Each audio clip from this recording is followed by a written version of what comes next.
हमारी संस्कृति, हमारे संस्कार सदा रहें हमारे साथ। सब्सक्राइब करें तिलक।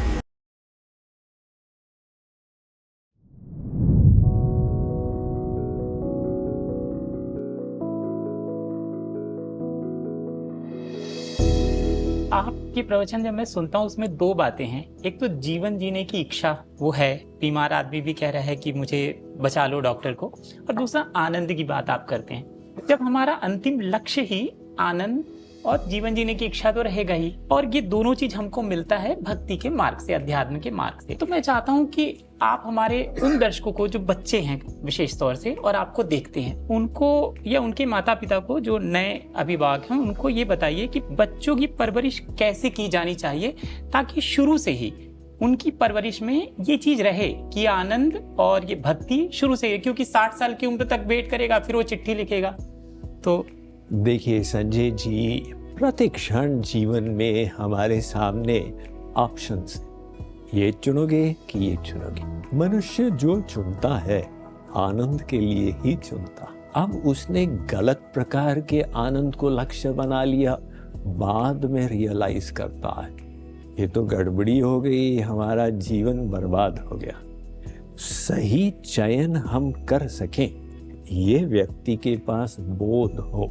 हमारे यहाँ पर उपनिषदों ने कहा कि 2 प्रकार का सुख है हमेशा मनुष्य के सामने, एक प्रेय का सुख, एक श्रेय का सुख।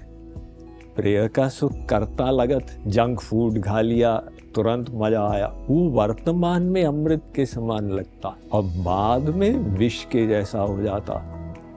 यानी जब स्वास्थ्य गड़बड़ हुआ इत्यादि इत्यादि, व्यक्ति कहता है अभी तो डायबिटीज हो गया, ये हो गया, ये हो गया, वो हमने जो सुख का उपभोग किया वो गलत कर दिया।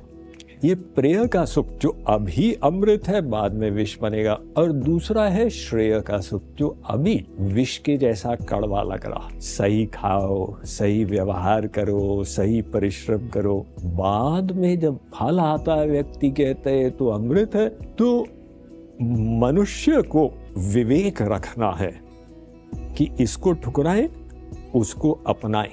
अब देखिए बच्चों और माता पिता के बीच में जो झगड़ा होता इसी को लेके होता। माँ कहती है बेटा पढ़ाई करो, तेरा आगे का भविष्य बनेगा, ये श्रेय का सुख। बच्चा कहता है मम्मी मैं वीडियो गेम्स खेलूंगा, तुरंत मुझे सुख मिलेगा। तो मम्मी कहती है फिर तू बड़े होकर क्या करेगा? मम्मी मैं बड़ा ही नहीं होऊंगा। अरे मम्मी बेटा क्या बातें करता।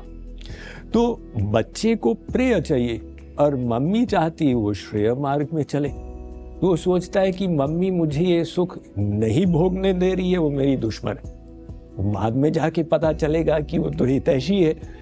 तो इसी प्रकार से हमको जीवन भर ये 2 विकल्प रहते हैं। बच्चों को अगर ट्रेन करना तो आत्म संयम में करें, आत्म अनुशासन में करें, क्योंकि जो असली लक्ष्य है लाभदायक वो सदा उस तरफ है जहाँ कठिनाई है, और वो सुख जिसका कोई लाभ नहीं है वो कर्ता लगत। तो इसलिए जीवन में ऊपर उठने के लिए आत्म संयम को बढ़ाने की बहुत आवश्यकता।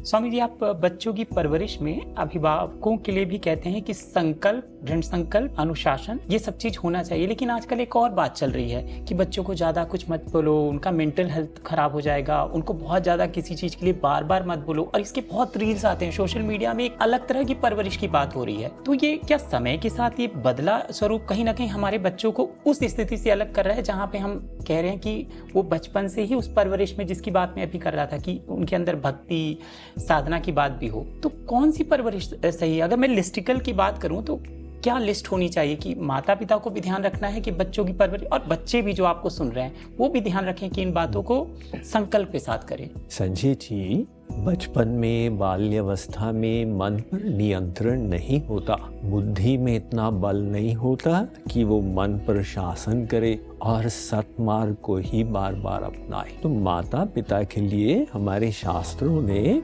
आज्ञा दी, लालयेत पंचवर्षिणी दशवर्षिणी ताड़येत, पहले 5 वर्ष खूब स्नेह दो ताकि बच्चे के व्यक्तित्व का विकास हो, और 5 से 15 वर्ष तक स्नेह के साथ अनुशासन भी करो, ताकि वो आत्म संयम सीखे। और फिर जब वो 15 वर्ष का हो जाए, अब आप ज्यादा अनुशासन करेंगे, वो विद्रोह करेगा, इसलिए उसका आप सम्मान करो। ये जो वर्तमान में भारत में दौर चल रहा है, ये अमेरिका में चल चुका है। 1980s में किसी ने कहा कि बच्चों के सेल्फ एस्टीम को बढ़ाना चाहिए, और अगर वो परीक्षा में फेल हो जाए तो सेल्फ एस्टीम पर चोट लगती है, तो इसीलिए उनको ऑटोमेटिक प्रमोशन देने लग गए। पश्चात उन्होंने पाया कि वहाँ के जो बच्चे हैं उनका परफॉर्मेंस ड्रॉप कर रहा बाहर से आने वाले बच्चों के मुकाबले।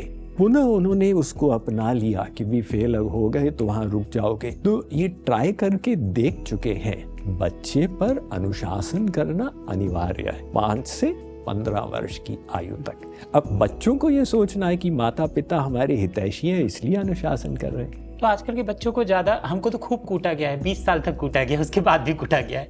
आजकल के बच्चों को थोड़ा सा वो कर दो तो बड़े रिजिट हो जाते हैं। अब युग बदल गया है। हाँ। हम लोगों की तो पिटाई होती थी, उस समय कहते थे कि spare the rod and spoil the child. तो हम तो उस समय के हैं, लेकिन अब जो वर्तमान का जो युग है उसमें तो संभव नहीं है। फिर भी ये अनुशासन केवल डंडे के द्वारा नहीं होता। अनुशासन के अनेक प्रकार के तरीके हैं। हम तुमसे बात नहीं करेंगे, हम तुम्हारी ओर देखेंगे नहीं, तो बच्चे को सूक्ष्म रूप से संकेत मिल जाता, माता पिता खुश नहीं है। तो विभिन्न प्रकार से बच्चे को सिखाना है सही क्या है, गलत क्या है।